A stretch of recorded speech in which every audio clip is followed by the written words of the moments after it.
I am back, everybody. Hope everyone's doing well. Happy Sunday. I got me another camera. If you guys know GoPro pretty well, you guys know that they got really good stabilization. So I did buy another GoPro. I got the Hero Black 11. The reason why I got the 11 is because I had a 9. And don't get me wrong, I know some of you are going to be like, oh, why didn't you get like the Ace Pro or the DJI Action 4? Why didn't you get one of those?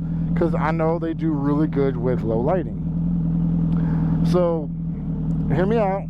Most of my riding is during the daytime. GoPro has amazing footage during the daytime. That's what, in my opinion, GoPro's known for having the great quality of, is during the daytime. I know their low light's not too well, but most of my riding is daytime. I don't really need footage at night, really.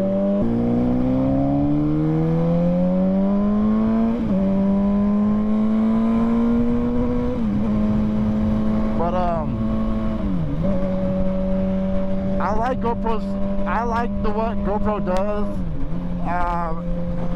Do I wish they had a magnet mount for their camera, like how DJI and Insta360, the Ace Pro does? Yeah, of course. The magnet would be a really nice touch to have, but they don't have that, and that's because on the camera it has the built-in little fingers already on the bottom, so that you don't have to buy another part for it. That's the reason why they do that. So I use my phone to edit all my videos, and it's very phone friendly, and even iPad friendly, pretty much Apple friendly in general. In my experience of having the camera, I've had the 9 Black when it first came out. Don't know how long ago that is. That's 10, 12, 11, 10, about 3 years ago. Finally decided to stop working.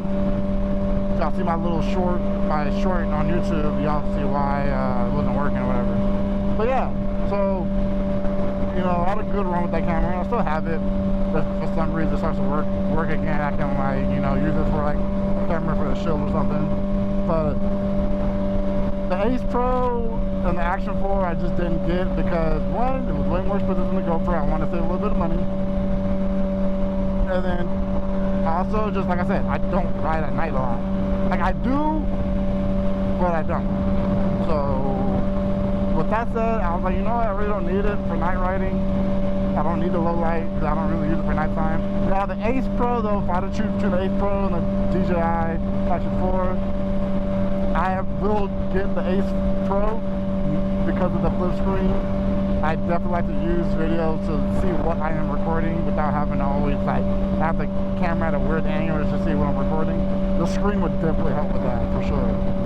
So I do plan on buying the Ace Pro to use as an off-the-bike camera. Like when I'm not vlogging, or if I'm still vlogging but I'm not on the bike, I'll use that camera for the off-the-bike footage.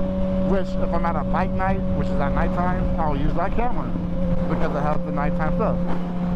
But riding-wise, I'm GoPro all day. I'm getting a vasectomy done on Monday, so I won't be uploading for a while again. So this is more like kind of like an update video. Not really an update video, but something to give you guys, because I have been in my for a little bit.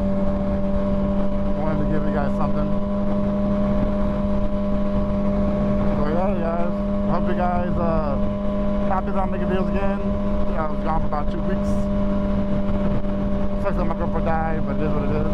And I will invest in an Insta360 camera for sure. I definitely will get that at some point, definitely. I'm not sure when, but I will get that. I'll definitely get the Ace Pro first before I get the Insta360, because Ace Pro will be nice for nighttime videos for sure. The reason why I'm gonna be MIA again, because the big service on my bike that's due. This bike is at 46,000 miles. Over that, way past my maintenance, big service maintenance. And I was talking to the new location in Santa Monica, in Via Augusta, Santa Monica. I need an estimate for how much it's gonna cost, so that I'm aware. I don't know how much money I'm dropping. And this service right here, boy, This difference right here, this shit right here, is at a whole different level than what I've normally been paying. Cause I've normally been paying at least $1,100, $1,300. I think the high was almost 17. Then they dropped it because they didn't really need that much stuff. But this shit right here, bruh, $2,200. $2,200. I will post a pic of what the estimate that he sent me so I can see what's getting done. I'm like, for sure, do what you gotta do. Work on my shit, get it done, so my bike can be running smooth. If you can't afford the payments, afford the money of your maintenance on your bikes, don't fucking buy it. It's that simple. Just don't buy it. Now, some of y'all are gonna be saying, this is why I stick to Japanese bikes. I ain't paying that just to keep my bike running. Well, guess what? You're not riding a MV Agusta. So, good for you. You have a Japanese bike. I had two before I got this MV. I had an R6 and an R1. Don't get me wrong. Very cheap to maintain. Don't get me wrong. They are. Parts everywhere for these bikes. But the soul, the character, you can't get that from a Japanese bike. When you ride a hand-built Italian stallion motorcycle, such as an MV Agusta, totally different feeling than just any other Japanese bike out there. It really is. Even an Aprilia can't touch this. Maybe power-wise, I ain't gonna lie, because this is the older model, the power ain't that crazy compared to the newer bikes now, but just the ride, the feel, the soul of it, no bike can touch it. You feel it for sure. You definitely feel what they've done to this bike. You just feel it. You sense it. That's why I love riding the MV. That's why I want a collection of MVs. They're just like amazing bikes. They really are. And I'm not saying that because I own one. I'm saying that because it's true. I've been researching and reading about MV since I've even heard about the brand. And man, they do some amazing stuff with their bikes. The technology, they were behind at some point, but there's been some years where they were the first to make a 200 horsepower motorcycle, production-wise. They had the Cyclops Eye, the small one. Somehow, Gixxer kind of adopted it at some point in a way, or not adopted it, but kind of like, oh, I'm gonna do the same thing to the Gixxer 1000, the newer model. And that's why I get that, oh, you got a Gixxer? No, it's an MV. Don't get it twisted. And so obviously y'all should know this.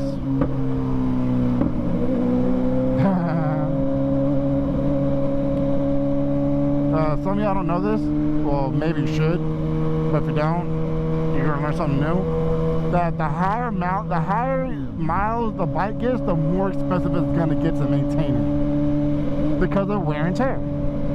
The higher the mileage, the more wear and tear there is on the engine, which means there's more stuff that they do want to replace to make sure or prevent a further issue before that happens.